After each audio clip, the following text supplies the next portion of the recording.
Good morning and welcome to First Jefferson Unitarian Universalist Church. My name is Annie Foerster and I minister to this congregation.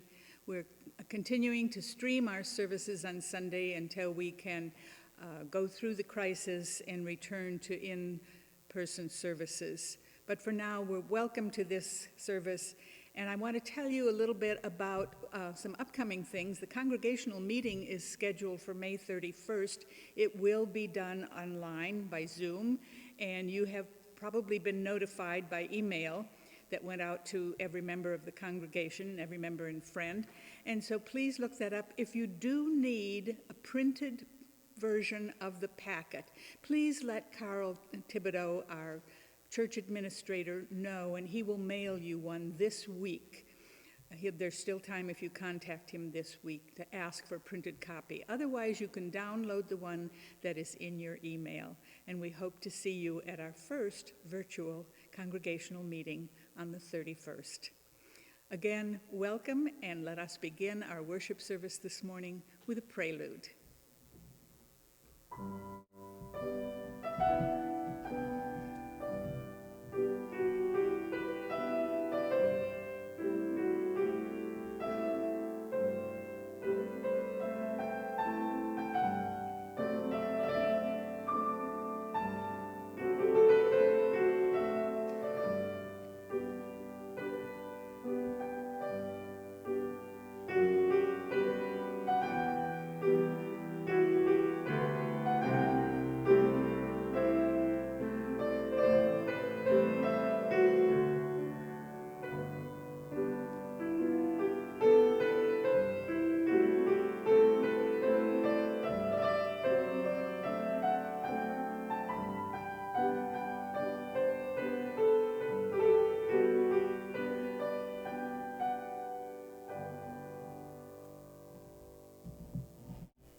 Thank you, Misha. Misha Bresnev, our wonderful pianist.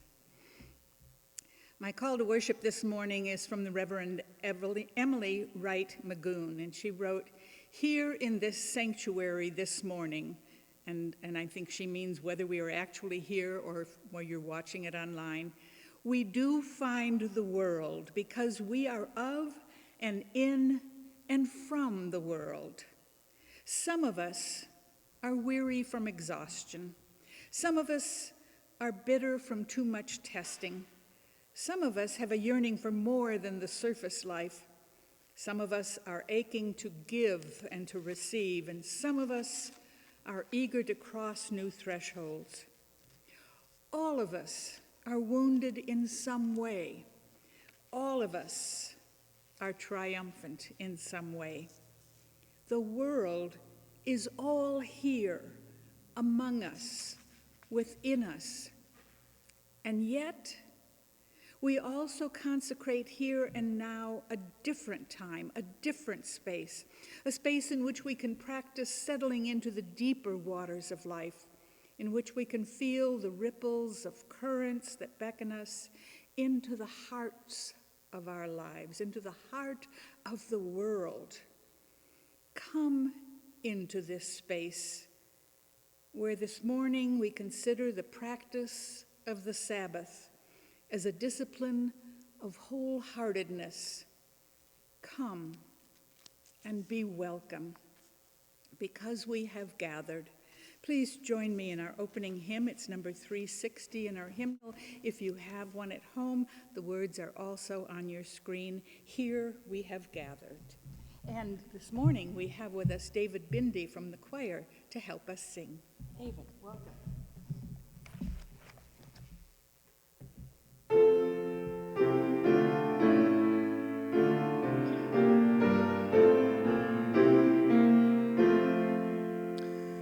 Here we have gathered side by side, circle of kinship, come and step inside.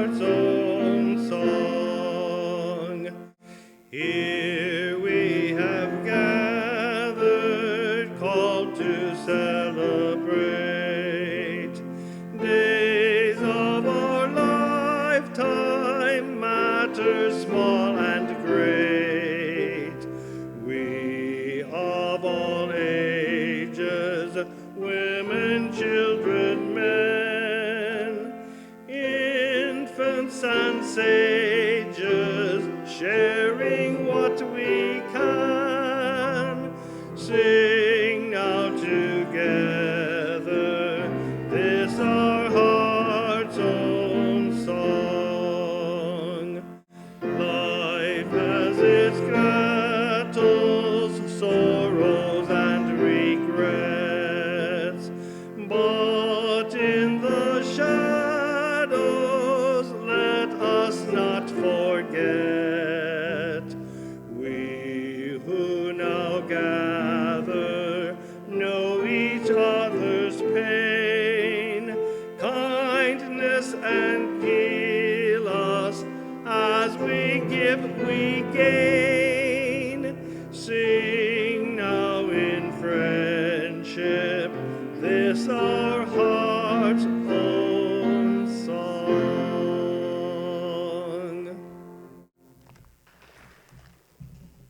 Thank you, David. Our chalice lighting this morning is about the future, because while we are present today by way of electronic mysteries and miracles, we are all wondering what our future will be and when it will begin. So the words of John Shar: "The future is not some place we are going, but one we are creating. The paths are not to be found, but to be made. And the activity of making them changes both the maker and the destination. As we light our chalice, let us change together."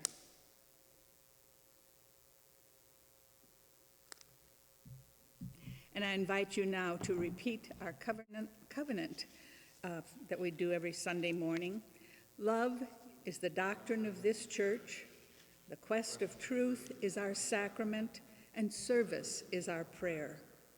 To dwell together in peace, to seek knowledge in freedom, to serve others in community to the end that all souls shall grow into harmony with creation.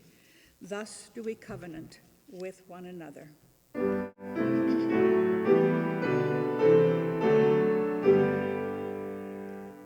Since what we choose is what we are, and what we love, it shall be. The goal may ever shine afar. The will to win it makes us free. We're bringing back something this morning from our regular service when you were all able to be in the sanctuary here with us. Light on Leadership. Our board president, David Winkowski, is with us. He's been here ever since we started this in March, part of the team that is putting these services on. And he has a few words to talk to you about. Welcome, David.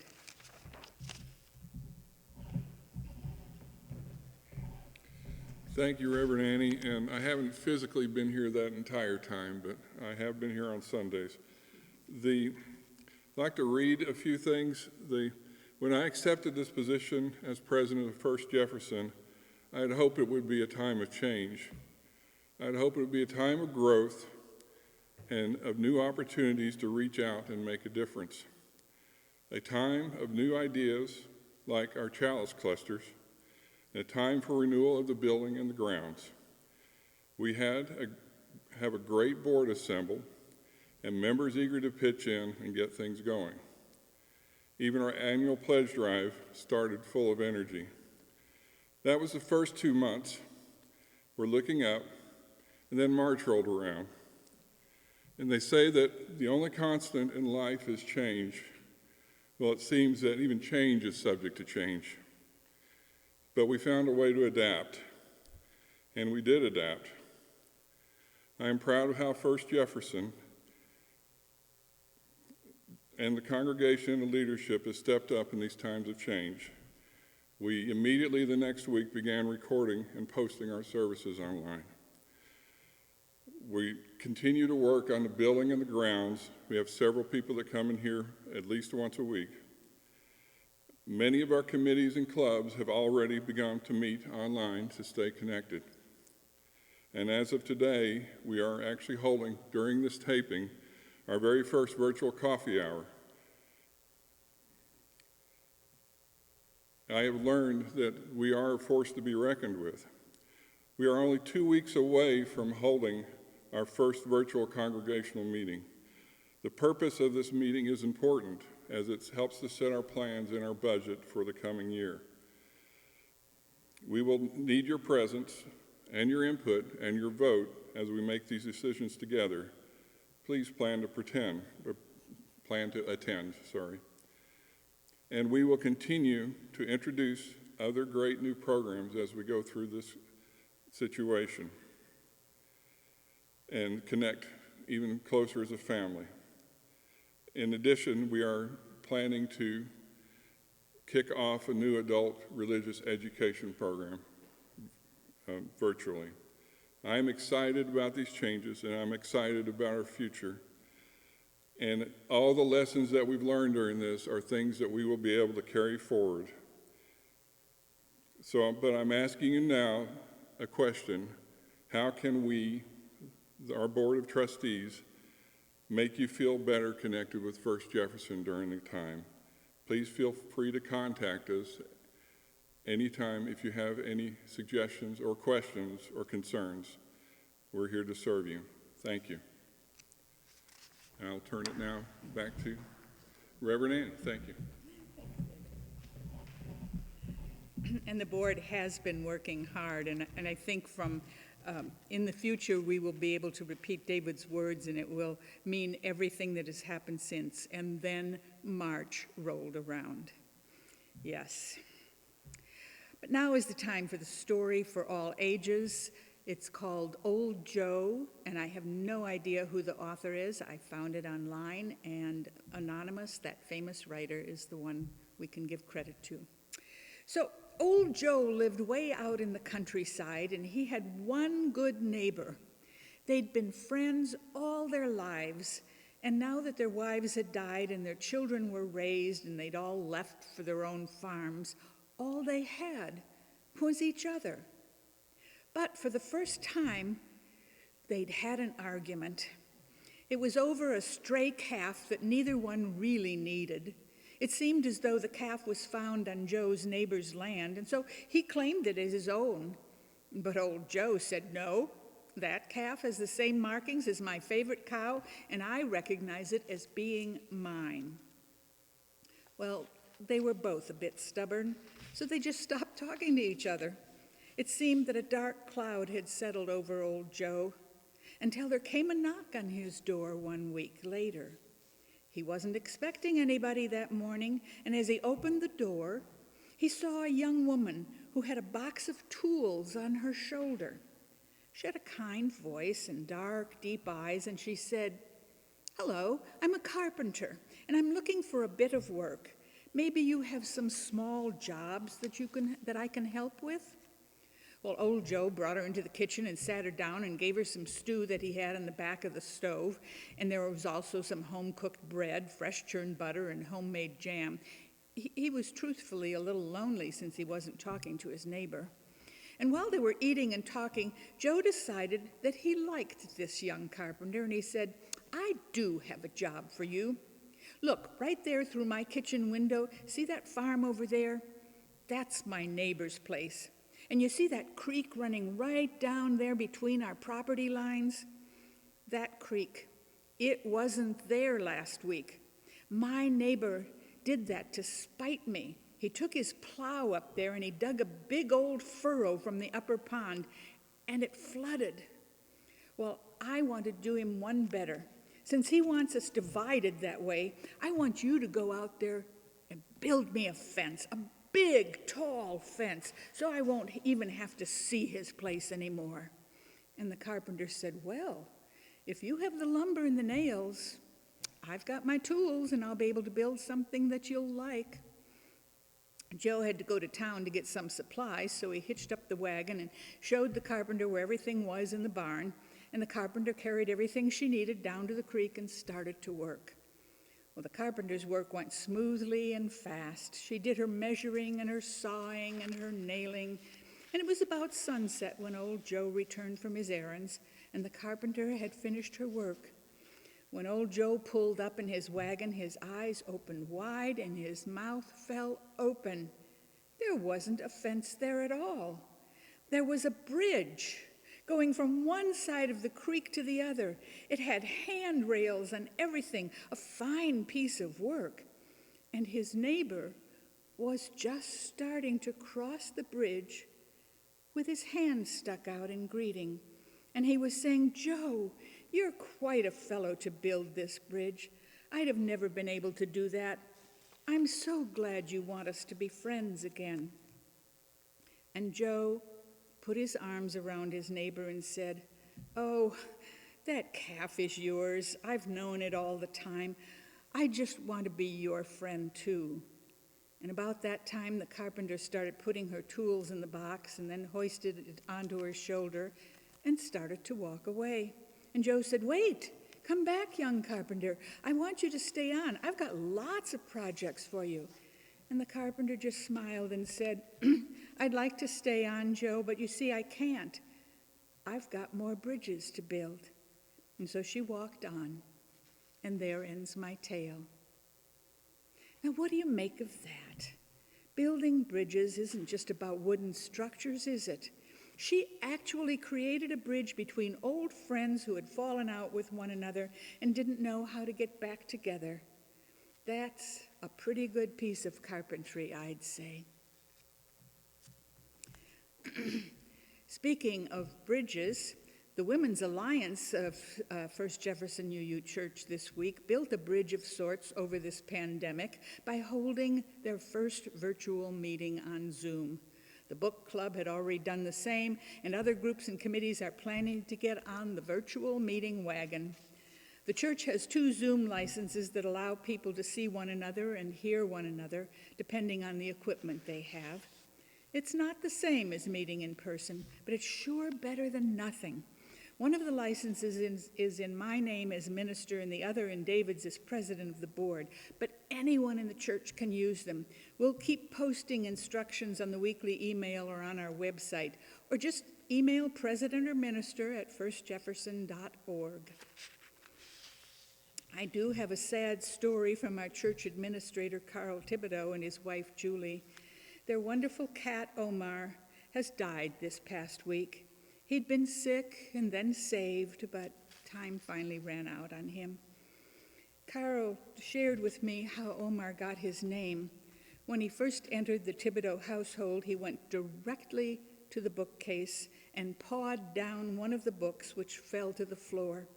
Julie bent down to retrieve the book and saw that it was the Rubaiyat of Omar Khayyam. "I think he's telling us his name is Omar," she said, and it stuck. We know that Omar will be missed. And we have something written in the book today, the book that sits outside the sanctuary. And let me share this good news with you. Matt Jones graduated virtually from the University of Minnesota yesterday with his master's degree. Congratulations to Matt and his proud parents, Mary Kerwin and Kimmel Jones.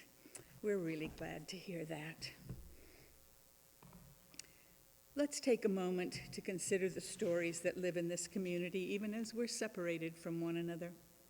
Stories that live in our hearts and our minds, and that we share with one another because we are a community. Let us take a moment to share the silence and consider all of the stories, told and untold, that live in this wonderful community.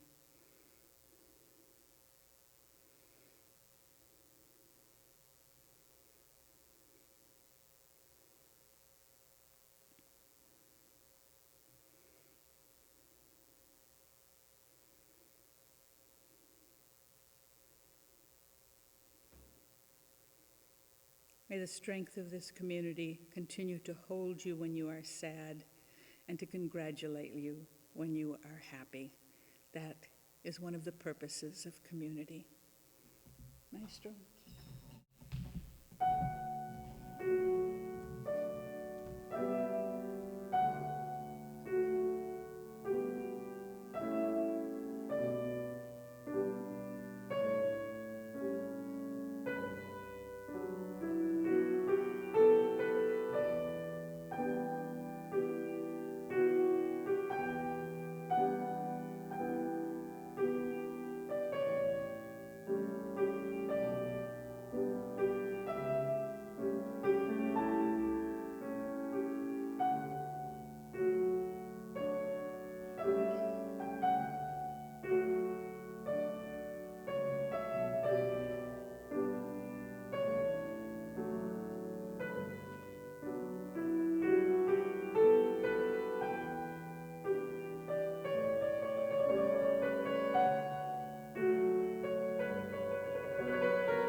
two very brief readings this morning. The first is from William Bridges' book, Making Sense of Transitions, and the second is from author Judy Brown, Making Sense of William Bridges.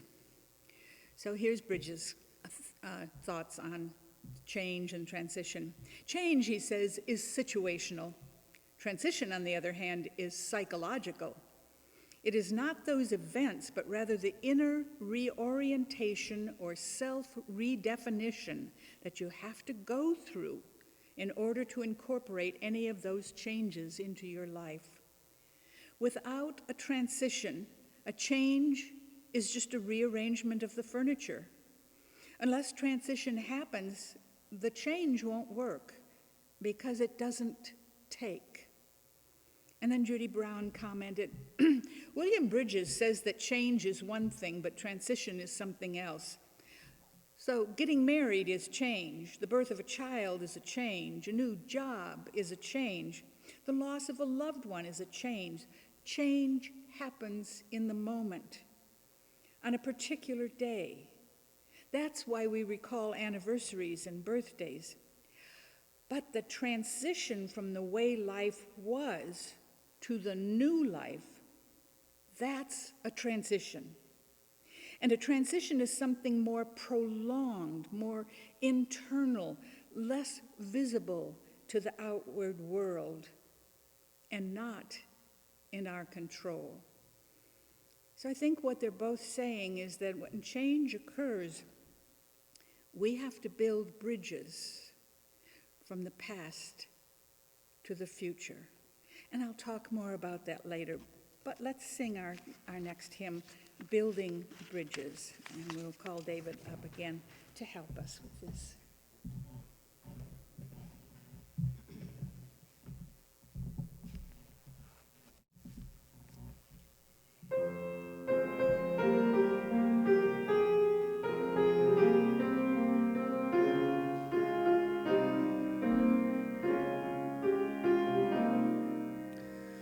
Building bridges between our divisions, I reach out to you, will you reach out to me? With all of our voices and all of our visions, friends, we could make such sweet harmony. Building bridges between our divisions, I reach out to you, will you reach out to me? With all of our voices and all of our visions, friends, we could make such sweet harmony.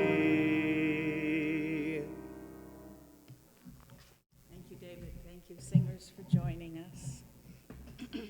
Excuse me.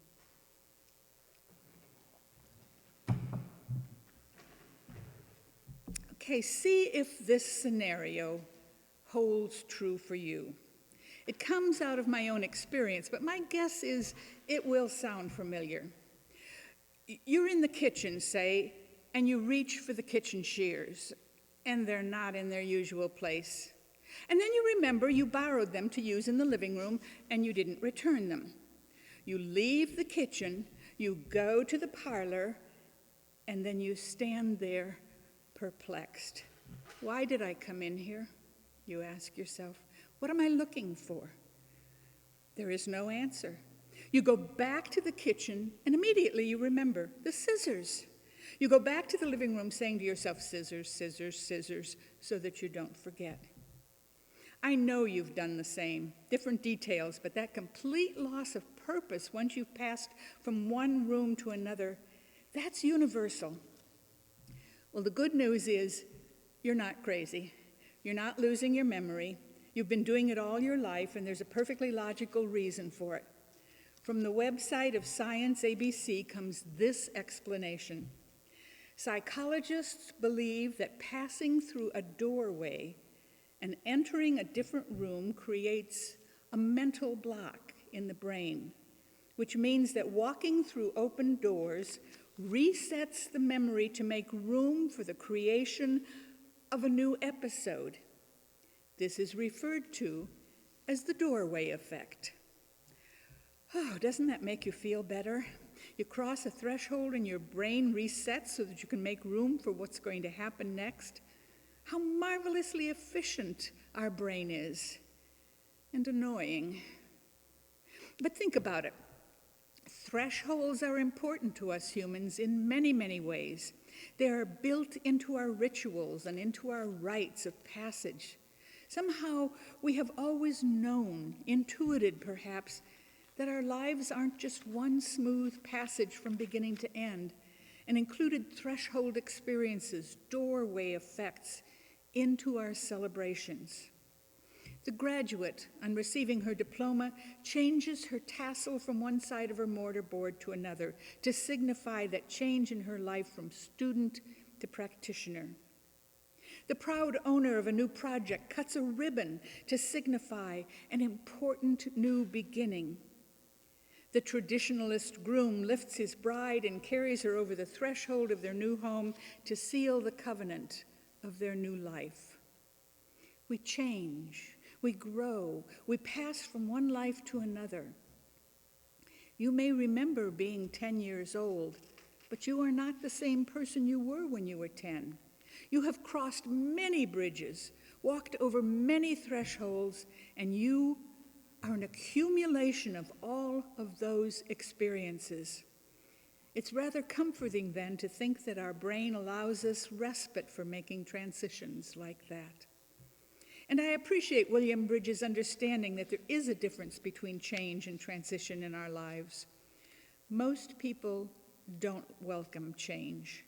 They prefer the familiar. Why can't things stay the way they are? Why can't my children follow my advice anymore? Why do people have to keep inventing things I don't understand how to use? Why do my friends move away? Bridges explains it like this. Transition consists of 3 phases: letting go of the past, the neutral zone, where the past is gone but the new isn't fully present, and making the new beginning. There are actually 3 thresholds to cross in his explanation, so let's examine them separately, both for their discomfort and their value. Letting go sometimes means losing yourself. Think of the various identities you've had. Here's one I remember clearly feeling the loss. I was considered to be smart when I was in school. People often asked me for my help in solving problems or my opinion on the readings that we were assigned. And then I moved on, and then I became somebody's mother, and people believed I didn't have a thought in my head that didn't relate to childcare. That was a hard one for me, even though it was also rewarding. When change like this happens, willed or befalling, not only the situation changes, but so does your identity. I was still as book smart as I was in school, but my new identity didn't rank IQ as the number 1 priority. So step 2 then, the neutral zone. It isn't a comfortable place. The rules are fuzzy or simply non-existent. You either don't know what you're doing or you don't know what to expect. You feel like a child again, not the freedom part, the stupid part. To stay with my example, I'd hear my child wailing, "I want my mommy," and I'd think to myself, because I wasn't sure I could meet the challenge, well, guess what, honey? So do I. But you make it through, right? I made it through to become a knowledgeable mommy and a confident mom and a proud mother. I made the transition, and it was wonderful most of the time. And it still is most of the time. And that's just one of the transitions I've made, that we've all made, one of the thresholds I've crossed. Because I managed to learn how to make a new beginning, become a new part of myself. I highly recommend revisiting some of those thresholds that you've crossed. Maybe you didn't want to do it when you're in the middle of it. But it could be helpful to your latest phase 1 and phase 2 to realize that you are competent in this part of your life. You've lived through transitions successfully in the past.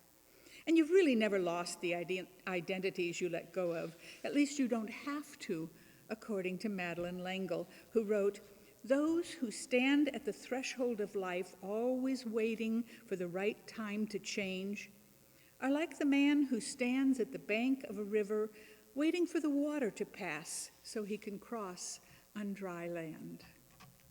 And then she continued, "I am still every age that I have ever been. Because I was once a child, I am always a child. Because I was once a searching adolescent, given to moods and ecstasies, these are still a part of me and always will be. This does not mean that I ought to be trapped or enclosed in any of these ages, but that they are in me to be drawn on. Far too many people think that forgetting what it is like to think and feel and touch and smell and taste and see and hear like a 3-year-old or a 13-year-old or a 23-year-old means being grown up. When I'm with these people, I feel that if this is what it means to be a grown-up, then I don't ever want to be one. Instead of which, if I can retain a child's awareness and joy and still be 51, then I will really learn what it means to be grown up." Here's another way to look at this idea of thresholds. It's from the Jewish tradition. Their practice of hanging a mezuzah at their doorway calls for them to pause and be more intentional about what they want to bring with them and what they want to leave behind as they cross the threshold between their home and the rest of the world. Going in or going out, it doesn't matter. You pause. How would your day be different if you took a sacred pause at the doorway and asked yourself, how might my day be better if I bring some treasured value of mine with me to work or to school today? What do I want to bring home with me, and what do I want to leave behind as I cross over? Well, I hope I've brought you a long way from leaving the kitchen and forgetting why you went into the living room. This concept of thresholds, whether you cross them with intention or get pushed over them by circumstance, I think it's helpful. It helps me to think about who I've been and who I might still become. It helps me to think about transitions I've recently made or am still in the middle of. I mean, what if I'd said to you, I'm a retired minister. I'm not going back to work. I know I would have missed some interesting experiences and missed meeting some fascinating, fantastic people by working here with you. Many of you crossed that threshold with me, and some of you were pushed. A few of you came in after it happened and didn't even think about it because it already is. We have been in transition, this transition, for nearly 3 years. Here's something else to consider then about thresholds. They don't just exist for individuals. They exist for groups, for communities. By crossing the threshold of this building, when that was still possible, and I promise you it will be again someday, you became part of this community.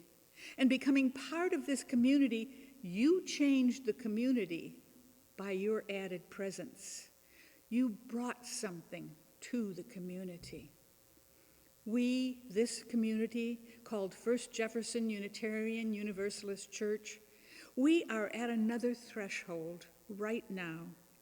This in-place sheltering, this transition to no in-person services, this is the neutral zone. The past isn't completely gone. We still want to go back to it, come back to our building, our being together. But I think you will have to agree, we do not know what it will look like when we do. We have to admit it won't be the same, at least not for a while, and possibly for a long time, or longer than that. But we are in a place where we can ask the important questions. Excuse me.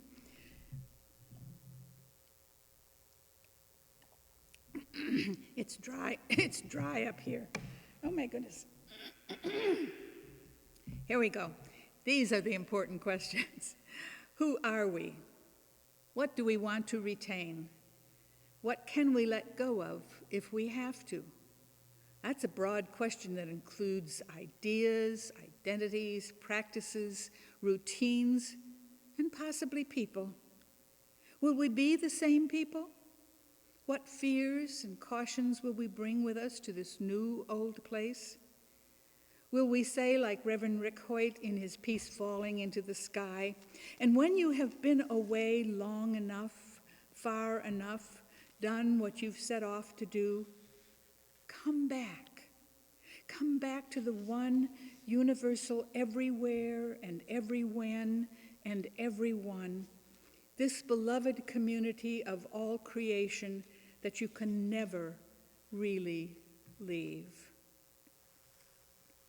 Yet, even if we never really left it, and I feel as if I haven't, will we be the same people as we were when we went away, done what we had to do, and come back? How will we deal with that question? How will we deal with the answers? I think the only way we can cross this threshold together is to talk about it. Ask one another questions. How are you? What have you done? What were you thinking? How have you changed? Were you scared? Were you excited? What do you want now? I realize this is a strong part of my faith, that as Unitarian Universalists, we will not assume we all think alike, and we will continue to talk about that and to ask one another questions and really, really listen to the answers. This topic of thresholds is a timely one. The Chalice clusters are considering it this month. They've been given a number of questions to ask one another and to answer about their own thresholds. Here are a few of my favorites among those questions. What was the favorite threshold time in your life? How are you honoring the joy and gift of it today? What is your next challenge in daring to be human? Who or what do you need to learn to love next? What new creation wants to be born in and through you? What door have you not opened for a while? What room in your life has grown dusty and needs a revisit? What if thresholds are meant to rest in and not rush through? Oh, my friends, I miss you so much. I want to ask you these very questions personally, and I want you to ask them of me. I want us to compare our answers and learn how to become a community again. I want to laugh with you, and I want to cry with you if that's part of the journey. I'm eager to take the next step. I stand at the window that looks out at the future, and I see that there is still a heavy fog obliterating the path. But I'm leaving the door open so that I can cross over when the time is ready, or something new can come in. In the meantime, we all need some comfort from one another. David, please join me in our hymn, Comfort Me.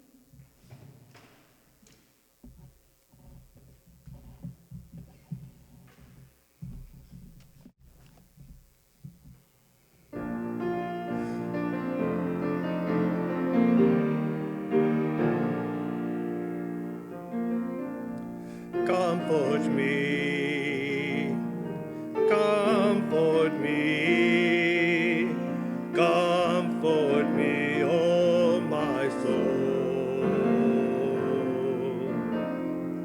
Comfort me, comfort me, comfort me, oh my soul. Sing with me, Sing with me, oh my soul. Sing with me, sing with me, sing with me, oh my soul.